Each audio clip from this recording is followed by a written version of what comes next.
মানিকান দরবার শরীফের নেতৃত্বে ডাক দেওয়া হয়েছে বিশ্ব ইজতেমার।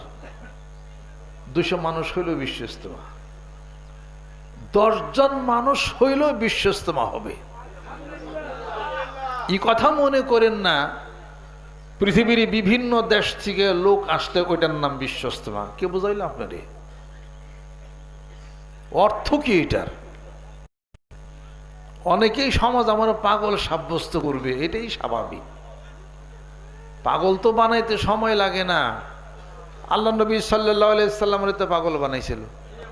পাগল হইছে মজনুন, ইউটাইছে। আপনারা শোনেন, প্রাচীন গ্রিকে, আনসিয়েন্ট গ্রিকে সক্রেটিস বলেছিল, know thyself was the motto of Socrates, নিজেকে চেনো। তৎকালীন রাজা বলল, সক্রেটিস নতুন মতবাদের সৃষ্টি করেছ, under compulsion to take a hemlock. Hemlock বিষ পান করে তাকে মাইরাই ফেলালো, বাধ্য করলো তাকে সবার সামনে, যে হেমলক বিষ দিলাম, খাইয়া মইরা যাও, যেহেতু নতুন মতবাদ করছো। নিজেরা বলছে নাকি? এখন সবাই বলে, আরে মিয়া নিজেরই ছিল না, আল্লাহরে চিনবার যাবো। এখন সবাই বলে, সবাই কি বলে? ও যার আপন খবর আপনার হয় না, ও যার আপন খবর আপনার হয় না, একবার আপনারে চিনতে পারলে রে, একবার আপনারে চিনতে পারলে রে, যাবে অচেনা রে চেনা, যাবে অচেনা রে চেনা, যার আপন খবর আপনার হয় না, ও যার আপন খবর আপনার হয় না। আপন খবর আপনার হয় না। এখন দেখা যায় নিজের খবর নিজের নেওয়া লাগতেছে। এখন ঠিক হয়েছে, 100 মানুষ যদি হয় বিশ্ব ইজতেমা হতে পারে, অর্থাৎ একের অধিক, এই আসতে একের অধিক হইলে ইজতেমা। জমা, জামাতি রাষ্ট্র ইজতেমা, একটা সম্মেলন, বসার মজমা, 10 জন মানুষ হলেও ইজতেমা হইতে পারে। বিশ্ব ইজতেমা এই জন্যে মহানবী সাল্লাল্লাহু আলাইহি সাল্লামের জীবন দর্শন, জীবন কর্ম, জীবনশৈলী, কাউলিহি ও ফেলিহি ও তাকরিহি, সমাজের বুকে তার আলাপ আলোচনা, তার মান সম্মান, তার সমুন্নত করে ধরে সমাজের বুকে বাস্তব রূপ দেওয়া হয়। যে মজলিসে, যেই জিকিরে, যেই মজলিসে, যেই জায়গার মধ্যে, ওটি বিশ্ব ইজতেমা।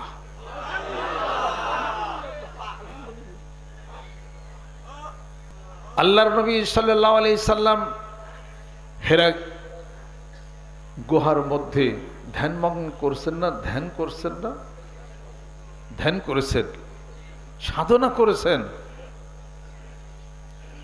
এই সমাজকে অনেক কিছু তিনি দিছেন, আত্মশুদ্ধির কথা বলেছেন। সকল কিছুর সমন্বয় সাধন যে ইজতেমাই হয়, যে ইজতেমায় মহানবী সাল্লাল্লাহু আলাইহি সাল্লামের আলাপ আলোচনা করা হয় এবং সমাজে তা বাস্তব রূপ দেওয়ার কথা আলাপ আলোচনা হয়, মানুষ 200 হলে ওটা বিশ্ব ইজতেমা। বুখারী শরীফ খোলেন, কিতাবুল ঈমান খোলেন, বায়াতের কথা রয়ে গেছে। মুসলিম শরীফ খোলেন, উবাদা ইবনে সামিত রাদিয়াল্লাহু তাআলা আনহু থেকে বায়াতের কথা রয়ে গেছে। কোরআনুল কারীম সূরা মুমতাহিনা খোলেন, বায়াতের কথা আছে। সূরা তাওবা খোলেন, 111, 10, 11, 12 নম্বর আয়াত শরীফের মধ্যে বায়াতের কথা রয়েছে। সূরা আল ফাতিহা খোলেন, বায়াতের কথা রয়ে গেছে। আল্লাহর নবীর জীবনে বায়াতের কথা আছে, তাজকিয়া নফসের কথা আছে, সমাজের মানুষদেরকে প্রোভাইড করবেন সে কথা আছে, গরিব দুঃখীদেরকে দিবেন সে কথা আছে। নবী করিম সাল্লাল্লাহু আলাইহি সাল্লামের এই জীবনের জন্ম থেকে দুনিয়ার থেকে বিদায় হয়ে যাওয়া পর্যন্ত আর জীবনের সমস্ত আলাপ আলোচনা, সমস্ত কথা যেই মজলিসে বাস্তব রূপ দ্বারা আলাপ আলোচনা করা হয়, ওইটাই হলো বিশ্ব ইজতেমা। টঙ্গীর তুরাগ নদীর তীরে বিশ্ব ইজতেমা, সত্য সঠিক। আল্লাহ নবী সাল্লাল্লাহু আলাইহি ওয়াসাল্লাম দ্বীনের দাওয়াতের জন্য বাইরে গেছেন না? কত অত্যাচারিত হয়েছেন না। বাল্লিগু আন্নি ওয়ালাউ আয়া ওয়া হাদ্দিসুন বানি ইসরাঈলা ওয়ালা হারাজ করছেন না তিনি। সত্য আছে, সঠিক আছে, যেখানে যেটা কম আছে ওখান থেকে ওটা পূরণ করবেন। কোনো মারামারি আছে? মানিকগঞ্জ দরবার শরীফ মারামারি শিক্ষা দেয় না। মানিকগঞ্জ দরবার শরীফ প্রয়োজনে চুপ থাকে, মারি খায়। মারামারি মানে কি? দুই পক্ষ কিলাকিলি। জীবনে বহু কিল খাইছি, খাইতেছি, কিল তো দেই নেই। কথা খেয়াল করছেন? কিল খাইতে খাইতে অনেক সহ্য হয়ে গেছে গা, এখন আর কিলাইলেও কিছু হয় না। যারাই যে কিলাকিলি করে ওরা সবসময় কিলাকিলির মধ্যেই থাকে, একজন একজন কিলাই কিছুই হয় না। আপনি ভালো একটা মানুষ আর 4টা কিল খান, দিই কেমন শালা, অভ্যাস হয়ে গেছে গা। কত কিল খাইলাম না 2000 সালের আগে। আমি কিল কম খাইছি নাকি? এ দরবার শিট, দরবার বেদাত, দরবার বন্ধ, এক কিল খাইলাম। আমরা নাকি কাফের, ও আরেক কিল খাইলাম। কত ঠিক কিরকম? কাফের হইল মোটামুটি খারাপ কাফের না। আমরা কাফেরে মাথায় টুপি দেয়, কাফেরে মসজিদে যায়, কাফেরে জিকির করে, কাফেরে মেসাক করে, কাফেরে পাগড়ি বান্ধে, কাফেরের বউ আবার বরখা পরে চলে, ভালো কাফের। আমরা হাসি, কইতে থাক, কাফের কইতে থাকবি। কাফের আসার দেখার জন্য আহ্বান করছে, আই কিছু কাফের দেখা যা। শুদ্ধ ভাষায় কথা বলা উচিত, যেহেতু বিশ্ব ইজতেমা, বহির্বিশ্ব আমাদের বক্তব্য যায়। আমি খুব আপন মনে করে বলি আর কি। শুদ্ধ ভাষায় বললে আমার কাছে দুল লাগে। আমি মামা কইতে সমস্যা, আমার মামু কইতে ভাল লাগে বেশি। কথার আলাপ আলোচনার মেলায় পরিবর্তন সমাজে আসছে, আসছে কি না? আগে গ্রাম দেশে ছিল বাজান, বাজান কই যাও? ক্ষেত নিরে বেড়ে যায়, কাশিটা নিয়ে আসিস। বাজান তুমি যাও, তাহলে আমি খাইবার নিয়ে আসতেছি। গ্রাম দেশে ছিল বাজান, এরপরে যা হয়েছে বাবা, তারপরের স্টেজ হলো আব্বা, তারপরে হলো আব্বু, তারপরে হলো বাপ্পি, তারপরে হলো ড্যাডি। পরেটা কি করবেন?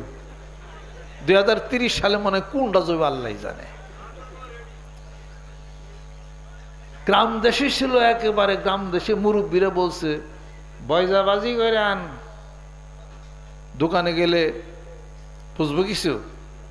কমিয়া কথা সিধা করে কন, বয়জা কারে কয়? এই কমিয়া বয়জা চিনেন না? গোল গোল সাদা ডিম, ও ডিমের কথা কোন? ডিম তো চলে গেছে গা, মামলেট কন মিয়া। গ্রাম দেশে ছিল বয়জা, তারপরে হয়েছে আন্ডাবাজি, বয়জাবাজি, আন্ডাবাজি, ডিমবাজি, হোটেল পুরবাড়িতে গেলে মামলেট। চিনছেন নি? আসলে ঘুরে ফিরে ওই ডিমই। পরিবর্তন হয়ে গেছে, রুচির পরিবর্তন হয়ে গেছে, রুচির পরিবর্তন হয়ে গেছে। বড় বড় দোকানে যাবেন, জিজ্ঞেস করবেন যে শীত এসে গেছে, শাল আছে না? ম্যাডামের জন্য নেবেন, ওই শলটা দেখাও তো। এখন আর শাল কয় না, শালের শল বানাইছে। দেখিন, শাল বলে না, শল বলে। গ্রাম দেশে কইতো চাচা কেমন আছেন? টাউনে যায় চাচা বললে কিল কি পিঠে না মাটিতে? মাটিতে না পিঠে কিল? এই মিয়া, আমার চাচা কো মিয়া, জানো তোমার সঙ্গে বয়সে হনো ছোট আছে। চাচা কইলে মানুষ মানে না। ছিল চাচা, হইল কাকা, তারপরে হয়ে গেল আঙ্কেল। এইবার যদি প্লেনে উঠছেন বা গাড়িতে গেছেন, এবার আঙ্কেল কইলেও তারা খারাপ মনে করে, আঙ্কেল চলবে না, কি বলবে? Excuse me. আরে ভাই ক, আঙ্কেল ক, চাচা ক, তাওয়াই ক, বাবা ক, মামা ক, একটা কবি তো, কোনোটা বলা যাবে না যেহেতু যুগ অনেক উপরে চলে গেছে। অতএব এক্সকিউজ মি, কি বুঝবেন? তার মানে কি মাফ করবেন, কথা নাই বার্তা নেই, আগে যে মাফ চাই। দেখছি মানুষ গেছে কোন জায়গায়, ফজরের পরে এই সমস্ত ওয়াজ ঠিক না, গেছে কোন জায়গায়। এগুলো হলো আমাদের হলো সামাজিক পরিবর্তনের ব্যাপার। ওড়না পরে মেয়েদের পর্দার জন্যে, ওড়নার দুইটা পাট বুকের দিক দিয়ে রাখে, মেয়েদের পর্দার জন্য ওড়না পরে, সেই ওড়না গেছে এক সাইডে। কারণ বহুদিন ওড়না পরছি, এই ধরনের ওড়না পরা ভালো না, ওড়না এখন এক সাইডে চলে যায়, এক সাইডে ওড়না দিয়ে হাঁটে। ওড়না পরার অর্থ নিয়ে জানেন আপনারা, অটো নাকি এটা? বিভিন্ন রুচির পরিবর্তন হয়ে গেছে, পরিবর্তন হইয়া ইসলাম কোন জায়গায় যে গাবতলিদা পলাইছে তার কোনো ঠিক নাই। প্রচন্ড মারামারি শুরু হয়েছে, খ্রিস্টানরা একতা আছে, হিন্দু হিন্দু মারামারি লাগে না, খ্রিস্টান মারামারি লাগে না, বৌদ্ধ মারামারি লাগে না, মারামারি লাগে মুসলমান মুসলমানে। চাইনিজ কুড়ালদা কুবাকুবি করে মুসলমান ঘরের সন্তানরা। কারণ কি?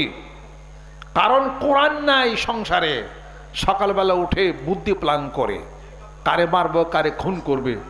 সকালবেলা উঠে মুসলমান ঘরের সন্তান হলো পড়বে আলিফ লাম মিম যালিকাল কিতাবু লা রাইবা ফি হুদাল লিল মুত্তাকিন আল্লাযীনা ইউমিনুনা বিল গায়ব ওয়া ইউকিমুনাস সালাতা ওয়া মিম্মা রাযাকনাহুম ইউনফিকুন ওয়াল্লাযীনা ইউমিনুনা বিমা উনজিলা ইলাইকা ওয়া মা উনজিলা মিন ক্বাবলিক ওয়া বিল আখিরাতি হুম ইউকিনুন। মুসলমান ঘরের সন্তানরা পড়বে আলিফ লাম মিম যালিকাল কিতাবু লা রাইবা ফি। এই বই, এই কিতাবের মধ্যে কোনো সন্দেহ নাই। কে বলেছেন? আল্লাহ। লা রাইবা ফি, কোনো সন্দেহ নাই। পড়লে আপনার ভিতর আসবে, আরে আল্লাহ পাক তো বলছে এই কোরআনে কোনো সন্দেহ নাই, যা বলছে তাই সত্য। জ্ঞানকে প্রশ্ন করেন। পৃথিবীর কোনো ওয়াথার, কোনো লেখক, তার কোনো বই, তার কোনো গ্রন্থের মধ্যে এই কথা কি লেখছে যে এই বইয়ের মধ্যে কোনো সন্দেহ নাই? আছে কি? এই কথা কি লেখছে তোমাদের মানব জীবনের জন্য, কল্যাণের জন্য, তোমাদের সম্পূর্ণ জীবন ব্যবস্থা এই গ্রন্থের মধ্যে? এই কথা কি কোনো ধর্মীয় গ্রন্থে আছে? আছে কোথায়? কোরআনুল কারীমের মধ্যে। জুরুকুন সুবহানাল্লাহ। রোড ম্যাপ দেওয়া হয়েছে। আমার রাসূলকে দেখে দেখে নিজেদের জীবন বিল্ডিং তৈরি করে নাও। জুরুকুন সুবহানাল্লাহ।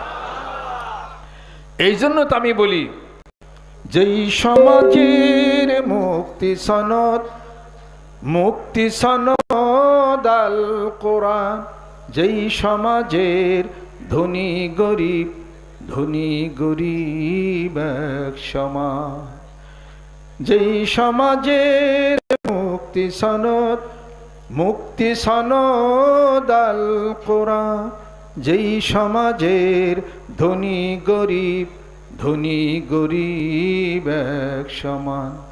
মুসলমানের আসবে সুদিন, আসবে সুদিন, সুখ শান্তি থাকবে না আর কোনো দ্বন্দ্ব, কোনো দ্বন্দ্ব ভুল ভ্রান্তি। হে খোদা হে কবুল করো, কবুল করো এই স্বপ্ন, দাও এগিয়ে আরো কাছে, আরো কাছে সেই লগ্ন। আল্লাহর কাছে সেই আরজি করেন। অতএব ঘরে সবচেয়ে বড় সমাজ কি জোর বলেন তো? আপনার সংসার। কু আনফুসাকুম ওয়া আহলিকুম নারা, নিজে বাঁচেন। ও আমর আহলাকা বিসসালাতে ওয়াস্তাবির আলাইহা। সবচেয়ে বড় সংসার হলো আপনার নিজ পরিবার, নিজের সংসার। সেই পরিবারে হুকুম করেন নামাজের, সেই পরিবারে হুকুম করেন কোরআন শরীফ তেলাওয়াতের, জিকিরের। এই ছেলে ভদ্র হবে, সভ্য হবে, এই মেয়ে ভদ্র হবে, সভ্য হবে। শিক্ষিত হইতে হইতে কয়েকটা আল্লাহটা ভোলা দিছে, নিয়ত করেছে পোলাডারে জজ বানাইতাম, নিয়ত করেছে পোলাডারে ইঞ্জিনিয়ার বানাইতাম। কেন নিয়ত করেন জানা? পোলাডারে আলেম বানাইতাম, মেয়েডারে ডাক্তার বানাইতাম, মেয়েডার প্রফেসর বানাইতাম। মেয়েডার ডাক্তার প্রফেসর হইয়া বাপের সামনে চেয়ারের মধ্যে বসে বসে ঠ্যাঙ্গের উপরে, পার উপরে ঠ্যাং ওঠায়। একটা হলো পা, একটা হলো ঠ্যাং। যে পাওটা পাওয়ার উপরে উঠানো হয় ওইটার নাম হলো ঠ্যাং, আর যেটা নিচে থাকে ওটার নাম হলো পাও। কথা খেয়াল করছে? পার উপরে ঠ্যাং উঠিয়া চা খায়। আব্বু তাহলে এখন যাই, আমার ক্লাস তো শুরু হয়েছে। বাবা বয়ে থেকে চেয়ার উপরে ঠ্যাংয়ের উপরে ঠ্যাং ওঠা। ওরা এই ভদ্রতা শিখাইছে কারা? এটা কোরআন শরীফ যদি পড়তো, হাদিস শরীফ পড়তো, এটা কখনো হইতে পারতো না।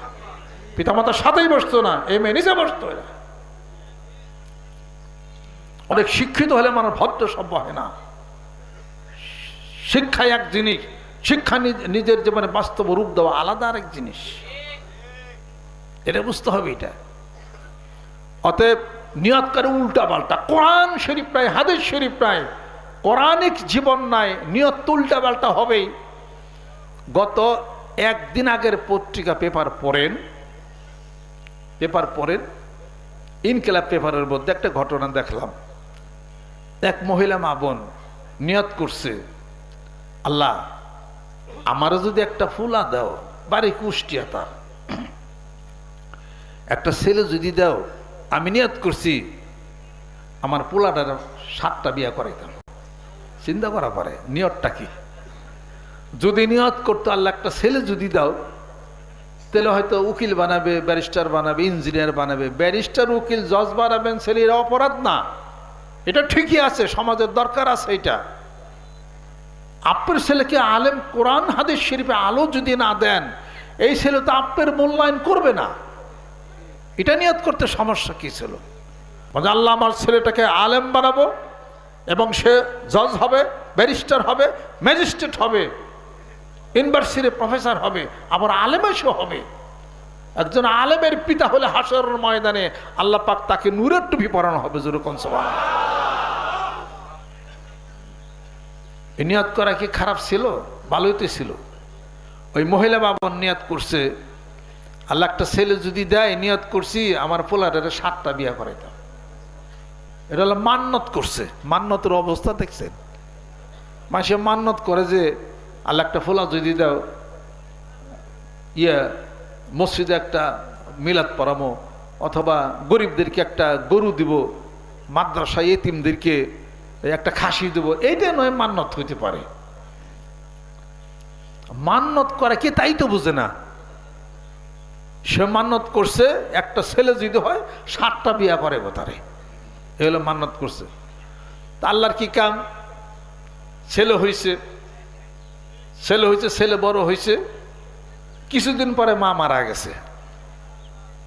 ওই ছেলে তো জানে আমার মা আমারে পৃথিবীতে আনছে, মান্নত করছিল 7টা বিয়া করানোর জন্য। ওই ছেলের কানের মধ্যেও হেডা ঢুকছে যে মায় যেহেতু নিয়ত করছে 7টা পূরণ করবি আমি। কথা খেয়াল করছেন?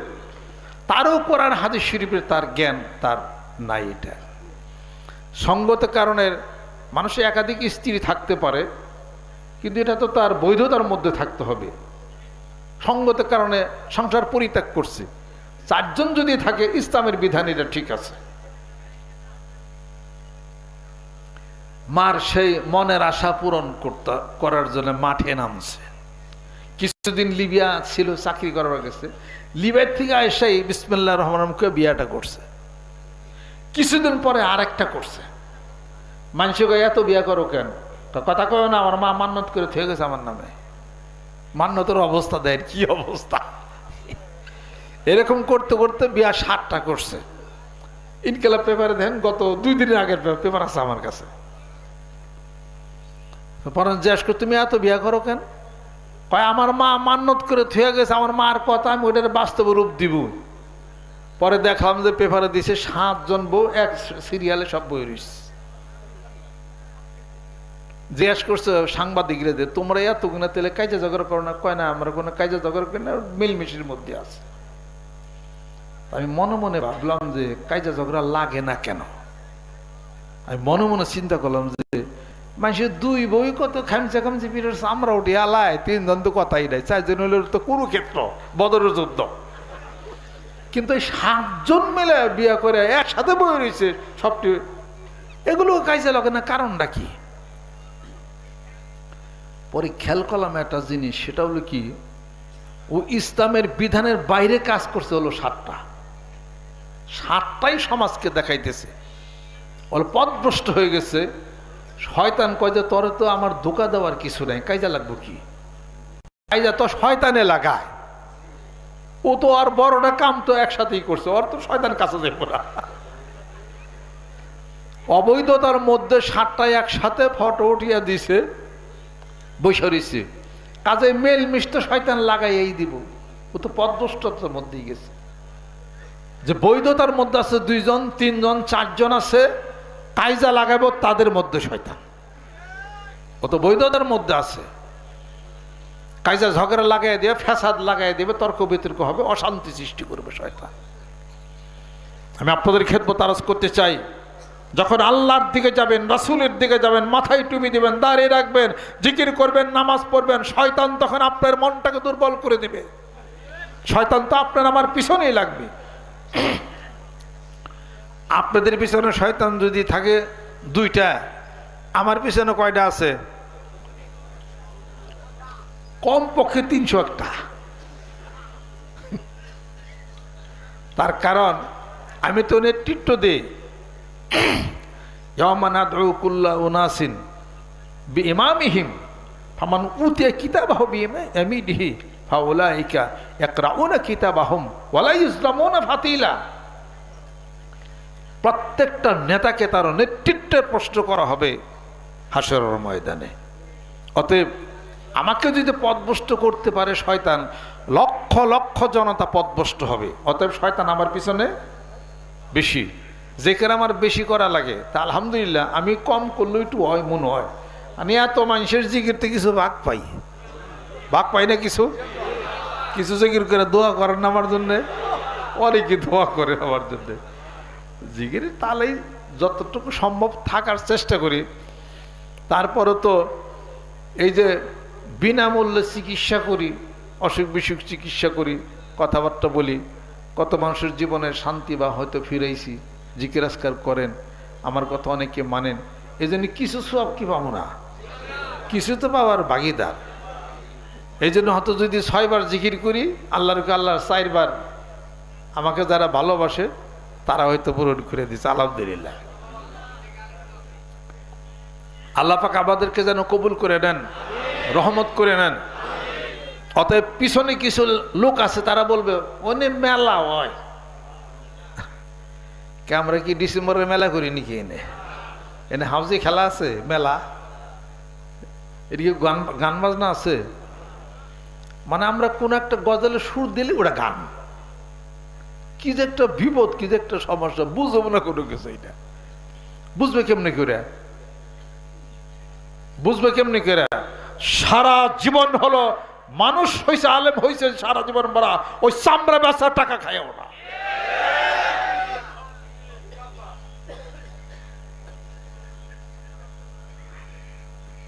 ওই লিল্লা চামড়া বেচার টাকার হিসাবপত্র একমাত্র গরিব দুঃখীদের জন্য, আমরা খাই নাই ওটা। আমি যখন লালবাগু পড়তাম তখন সালাউদ্দিন সাহেব হুজুর ছিল, ইমামুন নুহু, ওনার কাছে রওজাতুল আদব পড়ছি। আমি ওই যে খানার নাম্বার পাইছিলাম, খানা বোঝেন না, এই আবার অনেক কথা তো বাইরা যায়। গ্রাম দেশে হলো কি হুজুর কয় খানা খাইছ নি, আর গ্রাম দেশে কয় খাইছ, খাবার খাইছ, এটা বলে। আর টাউনে আসলে স্যার লাঞ্চ করছেন না স্যার। গ্রাম দেশে কয় ভাত খাইছিনি, টাউনে এসে কয় লাঞ্চ করছেন না। এই আবার রাত্রে কয় স্যার ডিনার করছেন না স্যার, সকালে কয় ব্রেকফাস্ট করছেন না স্যার। কোথায় কি, কোন জায়গায় কেমনি কি দিন বলতেছিলাম এখন কথাটা, ও খানার নাম্বার। তো সেই আব্বার কাছে আসছে, আমি আবার 70 রুপের নাম্বার পাইছি। আমার তো খাওয়া ফ্রি লালবাগে, আমি খুশি। আব্বা জিজ্ঞেস করছেন কি রেজাল্ট কি? আমাকে আব্বা আমি তো 70 পাইছি, আমার খানা ফ্রি। আচ্ছা আব্বা বলতেছেন যে খানা ফ্রি কারে কই রে? আমি যে 3 ওয়াক্ত যে খাবার দেয় ওটা আমার টাকা দেওয়ান লাগবে না, আর আমি মাগনাই খাবো এটা। এই কতবারে খানা ফ্রি করে দিল কেরা? কেন? মাদ্রাসার হুজুররা। তখন আব্বা বলতেছেন তো তোমারে খানা ফ্রি করছে, তুমি ফ্রি খানা খাইও না। যে হুজুর এবং কমিটিরা যারা খানা ফ্রি করলো তারা কি তাদের বেতন থেকে এই ছাত্রদেরকে খাওয়ায়? তাদের বাড়ির থেকে জমি বেচে আয় না এই ছাত্রদেরকে খাওয়ায় নাকি? লালবাগের আশেপাশে যত চামড়া যত লিল্লার সমস্ত টাকা সেখানে আসে, মাদ্রাসা চলে সেটা। তুমি খানা ফ্রি, তারা খানা ফ্রি করার কি? তারা খানা ফ্রি করার অথরিটি তাদের না। ওটা হলো গরিব দুঃখীদের জন্য হলো, ওটা হলো সদকা। ওটা তুমি যদি খাও টাকা দিয়ে খাইবা, তখন তো আমার জ্ঞানে ধরল সে কথাটা। তখন আমি টাকা দিয়েই খাইছি লালবাগে। তখন জিজ্ঞাসা করি তুমি তো খানা ফ্রি? আমাকে না আব্বা আমার খানা ফ্রি না করছে।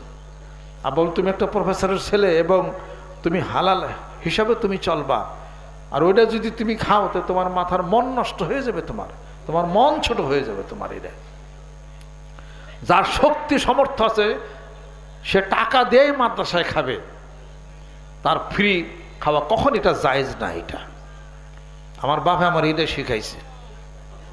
যার ফলে ওই ছোট মন আমরা চলি না, মন আমাদের অনেক ব্রড। আমি আপনাদের খেদমতে আরজ করতে চাই, বুঝাইবারও পারি না, কিছু বললেই এই তো গান গেয়ে গেল, হ্যাঁ শুরু হয়ে গেছে আর কি। হ্যাঁ বলছি না ওনারে যত শিরক বেদাত জানে আমরা কিছুই জানি না। মাসালা এই যত বুখারী শরীফ, যত তিরমিজি শরীফ, নাসাই শরীফ যা কিছু আছে সব ওনাদের হলো কেনা সম্পত্তি। ওনারা যা বলবে এটাই তাই। সময় আসতেছে মাদ্রাসার ওই যে অফিস রুম আছে না, মাথার উপরে ফটো টাঙ্গানো হইব, তখন বোঝা যাবে শিরক বেদাত যায় কোন জায়গা। এনে বলো মেলা জমাইছে। এই কিসের মেলা জমাইছে? না এখানে পুরুষ প্যান্ডেল, তারপর দোকান, ওইদিকে মহিলা প্যান্ডেল। মানিকগঞ্জেরই হাজার মহিলা মা বোন তারা এখানে আসে ওয়াজ বয়ান শোনার জন্যে। মহিলাদের আসতে যদি এত সমস্যাই হয়, বিভিন্ন জায়গায় ওয়াজ মাহফিল, তাফসিরুল কোরআনের মাহফিলে লিফলেটের নিচে লেখা আছে মহিলাদের বসার সুবন্দোবস্ত রইয়া আছে, ঠিক না? আমরা কি কোনো লিফলেটে লেখছি মহিলাদের বসার সুবন্দোবস্ত রহিয়াছে? আমাকে তো লিফলেটই নাই। লিফলেট দেব কি? জায়গায় জায়গায় লিফলেট দিলে টাইনা টুইনা সিরা আলায়, পোস্টার উঠিয়ে আলায়। ঘটনা কি? লক্ষ লক্ষ লোক ওখানে আসে ইনশাআল্লাহ তাআলা। মানিকগঞ্জ দরবার শরীফের নেতৃত্বে 17.5 কোটি মানুষের মধ্যে 5 কোটি মানুষের টার্গেটটা মাঠে মাঠে নামছে ইনশাআল্লাহ তাআলা, হয়ে যাবে। 1 কোটি মানুষ আসলে কি অবস্থা ফিরাও না দেখি। এখানে ডাক দেওয়া হয়েছে কলেমার। এই ডাক পৃথিবীর এক প্রান্ত থেকে অপর প্রান্ত চলে যাবে ইনশাআল্লাহ তাআলা। আল্লাহর আশিক, আল্লাহর পাগলেরা, আমরা মানবতার কথা বলি, আমরা সম্মানের কথা বলি, আমরা শ্রদ্ধার কথা বলি। মানিকগঞ্জ দরবারবাসী বিশ্বস্তার নামে কোনো জগা খিচুর করে নেই। এই স্টেজের পূর্ব দিকে অন্য ধর্মের যারা আছে তাদের বসার ব্যবস্থা করা হয়েছে। আমাদের নামাজের কোনো ব্যাঘাত ঘটবে না। আমরা কেবলা মুখে নামাজ পড়ি, তারা তো সামনে না, তারা তো পিছনে, এখানে তারা থাকে। কাপড় দিয়ে ব্যবস্থা করা হয়েছে। হিন্দু ধর্মের মানুষ তারা বসবে, আমাদের কোরআনুল কারীমের শাশ্বত কথা, হাদিস শরীফের কথা তারা শুনবে, আমাদের আলাপ আলোচনা। এই কোরআন কি খালি মুসলমানদের জন্য নাকি মানবের জন্য, মানুষের জন্য? তারা শুনবে। এখানে অনেকে আছে, অনেক ভাবক মানুষ, অনেক ফকিরান তেলানের মানুষ আছে, নামাজ পড়ে, অনেক সময় পড়ে না। কারোর সাথে আমাদের কোনো বাধাবাধি নাই। আপনারা বসেন, আমাদের আলাপ আলোচনা শোনেন, কথাবার্তা শোনেন, গ্রহণ করলে গ্রহণ করবেন। ধর্ম যার যার উৎসব, নাউযুবিল্লাহ। যার যার ধর্ম কর্ম করার অধিকার বাংলাদেশের বুকে আছে। সেই ধর্ম করার সুযোগ, নিরাপত্তার সুযোগ সরকার করবে, মুসলমানদের দায়িত্ব সেটা করবে। মানিকগঞ্জে হিন্দু ধর্মের মানুষ তারা পূজা পার্বণ পালন করে না? অবশ্য করে। মুসলমানদের উচিত তাদের নিরাপত্তা বিধান করা। উৎসব সবার, এ কথা কখনোই আমরা মানি না। ধর্ম যার যার থাকতে পারে, যার যার ধর্ম তার তার কাছে। এ কথার অর্থ তোমাদের ধর্ম আর আমাদের ধর্ম তা না। তোমাদের কর্মফল তোমাদের কাছে, আমাদের কর্মফল আমাদের কাছে। লাকুম দীনুকুম ওয়ালিয়া দীন, অর্থ তোমাদের ধর্মকর্ম তোমরা করো, তোমাদের কর্মফল তোমাদের কাছে। উৎসব যদি সবার হয়, তাহলে পূজার যে উৎসব হয় ওটাও তো মুসলমানদের। জোরে কর ঠিক কিনা? তাহলে এটা তো হলো না। উৎসব তো সবার হতে পারে না। আমরা ঈদের নামাজ পড়ি, কোরবানি দেই এবং শবে বরাত, শবে কদর, যতগুলো উৎসব পালন করে মুসলমানরা, এই উৎসব তো অন্য ধর্মের না, এটা মুসলমান ধর্মের। এটা তাদের উৎসব, তারা পালন করে। তারা সরস্বতী পূজা, এরপরে ডোল পূজা, বিভিন্ন প্রকার পূজা পার্বণ তারা উৎসব করে। এই উৎসব তো সবার হতে পারে না। এটা মুসলমানদের আলাপ আলোচনা, কথাবার্তার, খাওয়া দাওয়ার একটা ডিমার্কেশন আছে। সব মিলে তো জগা খিচুড়ি বাংলাদেশে কখনোই হবে না এটা। কিন্তু অন্যান্য ধর্মের নিরাপত্তা বিধান করতে হবে মুসলমানদেরকে। মানবতার প্ল্যাটফর্মে সবাই এক, ধর্মকর্মের নিয়ম নীতি সবারটাই হলো পার্থক্য। আলাপ আলোচনায় পার্থক্য রাখতে হবে। ধর্ম যার যার উৎসব সবার, গয়ের ওই কথা কখনোই মানবেন না। কখনো আমি এটা ই করি না। মানিকগঞ্জ দরবার শিব জগা খিচুড়ি না, মানিকগঞ্জ দরবার শিব গোলালো না, এটা বুঝতে হবে। এটা ধর্ম নিরপেক্ষ মতবাদ একটা কুফুরি মতবাদ। ধর্ম নিরপেক্ষ মতবাদ একটা কুফুরি মতবাদ, কখন এটা ঠিক না। আমার ধর্মের হিসাবপত্র সমাজে বাস্তব রূপ দেওয়ার জন্য আমিই করবো, এই কথার অর্থ কারোর সাথে মারামারির দরকার নাই। আপনার ধর্মের প্রচার হিসাবপত্র আপনি করবেন। কোনো ধর্ম নিয়ে সমালোচনা করে উত্তপ্ত পরিবেশ সৃষ্টি করব, এটাও কখনো কাম্য নয়। আল্লাহ নবী সাল্লাল্লাহু আলাইহি সাল্লাম কখনো তা করেন নাই। আল্লাহ পাক বলেন যে তোমার মধ্য থেকে যারা আছে, তারা অন্য ধর্মের যারা আছে তাদেরকে বকা দিও না, কারণ তারাও তাদের অজ্ঞতা বশত আমি আল্লাহরও বকা দিবে। কথা লক্ষ্য করছেন? কাজে ধর্ম নিয়ে কটাক্ষ, অমুক ধর্মে এটা, তমুক ধর্মে এটা, অমুকটা তমুকটা, এটা ওটা হ্যান ত্যান, এই ধরনের আলোচনা সমালোচনা মুসলমানদের কখনো কাম্য না। যে যে ধর্মের হিসাবপত্র তারা পালন করুক। আমরা ইসলাম ধর্মের হিসাবপত্র, কোরআন এবং হাদিস শরীফের হিসাবপত্র সমাজের বুকে পারিবারিকভাবে বাস্তবে রূপ দেওয়ার জন্যে, মানুষের আমলের ময়দানে নামানোর জন্যে, শান্তিপূর্ণ পরিবেশ প্রতিষ্ঠার জন্যে, মানবতা প্রতিষ্ঠার জন্যে মানিকগঞ্জ দরবার শরীফের নেতৃত্বে এই বিশাল আয়োজন। যেরকম সুবহানাল্লাহ। আমি কোনো দল করি না, আমার দল হলো মানবতা, আমার দল হলো সাম্যের, আমার দল হলো সম্মানের, আমার দল হলো কুফরি থেকে হেফাজত করা, আমার দল হলো শিরক থেকে হেফাজত করা, আমার দল হলো কোরআন এবং হাদিস শরীফ মাফিক জীবন ব্যবস্থা পরিচালনা করা। যেরকম সুবহানাল্লাহ। আমার দল হলো শরীয়ত, তরিকত, হকিকত, মারিফত, জানা মানা বোঝার, আত্মশুদ্ধির, আত্মসংযমের। যেরকম সুবহানাল্লাহ। কাজে এদেশের আলেম সমাজ যারা আছেন তাদেরকে দাওয়াত দিয়ে আনবো মানিকগঞ্জ দরবার শরীফে, এটা মনে করেন এটা আপনাদের ভুল থিওরি। এটা আলেমদেরকে দাওয়াত না দিলেও প্রত্যেকটা আলেমের দরকার এবং প্রয়োজন ফেসবুকে দিয়ে দাও। প্রত্যেকটা আলেমের দরকার। মাদ্রাসা মুহাদ্দিস, মুফাসসির ইকরাম, শাইখুল হাদিস, এদেশের বড় বড় উলামা ইকরাম যারা আছেন, প্রত্যেকটা আলেমের উপর ফরজ পীরের দরবারে যাওয়া, দাওয়াত না দিলেও। দাওয়াতের অপেক্ষা রাখেন না। দ্বীনের দাওয়াত দিবেন, ইসলামের দাওয়াত দিবেন, ভুল কিছু হলে সেটা বলে সংশোধন করবেন, এটার জন্য আবার দাওয়াত লাগবে কেন? আল্লাহ নবী সাল্লাল্লাহু আলাইহি ওয়াসাল্লাম দাওয়াত নিয়ে গেছেন না, তাবলীগ নিয়ে গেছেন না উমরের বাড়িতে? ওমর কি বলছে? দমকে খেদাই দিছে। আরেকদিন রাগ করছে, শরম নাই, লজ্জা নাই। তৃতীয় দিন গেছেন, ওমর তখনও কাফের। যে পাথরটার উপরে ঘরে উঠতো ওমর, ওই পাথর দিয়া আল্লাহ নবী সাল্লাল্লাহু আলাইহি ওয়াসাল্লাম মাথার মধ্যে জোরে আঘাত করছে, মাথাটা কেটে গেছে।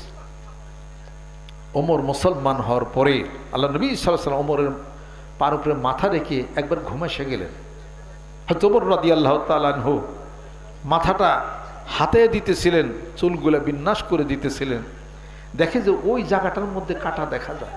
ওমরের অতীত জীবনের ইতিহাস মনে পড়ে গেছে।